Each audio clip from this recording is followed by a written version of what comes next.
Du coup, bonjour à tous. Du coup, en 24 heures. En 24 heures, la fleur de crocus s'ouvre et meurt. C'est dans ce petit laps de temps que chaque pistil de safran doit être récolté à la main. Je m'appelle Sébastien, diplômé en bio-ingénieur, et je vais vous présenter mon projet pistil qui a pour ambition de mécaniser la récolte de la fleur de safran. Mais tout d'abord, c'est quoi le safran? Quand on pense à safran, on pense à quelque chose qui est rouge, cher, oriental, exotique.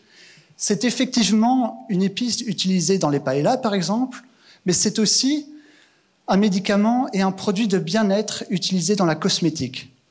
Le safran, c'est le pistil rouge de cette fleur bleue qui, après avoir été récolté et séché, devient safran. La récolte de cette fleur, actuellement, se fait exclusivement à la main, et pour obtenir 1 gramme, il faut récolter 160 fleurs. C'est un travail éreintant. Pour la petite anecdote, saviez-vous que sous le règne de Louis XIV, la France était le premier producteur mondial de safran? Aujourd'hui, ce n'est plus le cas puisque 90% de la production mondiale vient d'Iran. À titre de comparaison, aujourd'hui, la France ne produit que 2% de ce qu'elle consomme chaque année, soit 2 tonnes de safran produit pour seulement 2 tonnes de safran importé pour seulement 50 kilos de safran produit. Cela a des conséquences pour nous, consommateurs européens, puisque entre le producteur iranien et le consommateur final européen, nous comptons pas moins de 12 intermédiaires. Cela a pour conséquence de faire augmenter les prix, mais surtout d'avoir un faible contrôle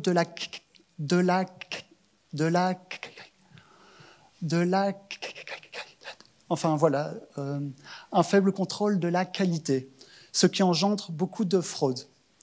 Alors, dans tout ça, qu'est-ce que Pistil propose? Eh bien, Pistil propose de mécaniser cette culture tout en garantissant la qualité, une production locale, tout en garantissant un prix compétitif. Et comment?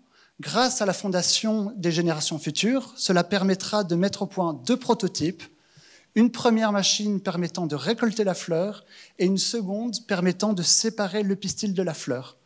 Grâce à cela, des producteurs belges et européens de safran pourront contourner les prix élevés de main-d'œuvre et avoir une culture compétitive. Cela pourra ouvrir de nouvelles perspectives de marché, comme l'agroalimentaire, mais aussi les parfums, la cosmétique et la santé. En somme, Pistil propose, grâce à cette mécanisation, de proposer du safran européen avec les standards de qualité européens. Merci de votre écoute. Voilà.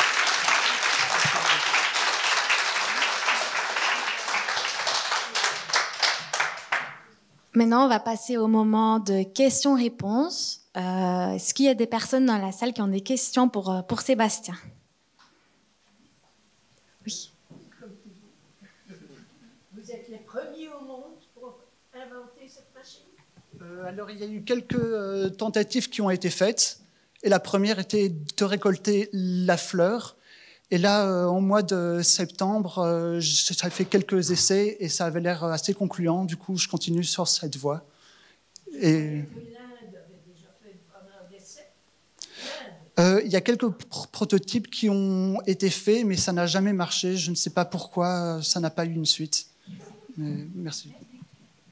Est-ce qu'il y a encore peut-être une deuxième question? Oui. Comment elle est venue l'idée?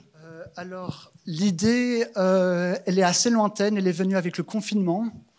Et c'était, du coup, en regardant des reportages de culture de safran que ça m'a un peu, interpellé. Et c'est à la fin de mes études que je m'étais dit pourquoi pas me lancer dans ce projet qui me tenait à cœur, puisque c'était un peu en lien avec mes études en bio-ingénieur. Et je me suis dit allez go et essayer l'aventure. Voilà. Est-ce que le prototype a déjà été créé? Alors, si on peut revenir à la slide d'avant. Voilà, ça c'était dans le sens. Voilà. Pour la première machine, il y a quelque chose qui marche, mais qui est fait à petite échelle, en bois et en plastique. Et du coup, avec la bourse, ça permettrait d'avoir un prototype en métal. Et pour la seconde machine, j'ai quelques perspectives d'amélioration. Et la bourse permettra d'aller chercher, de faire un peu de recherche pour cette deuxième machine. Voilà. Merci beaucoup, Sébastien.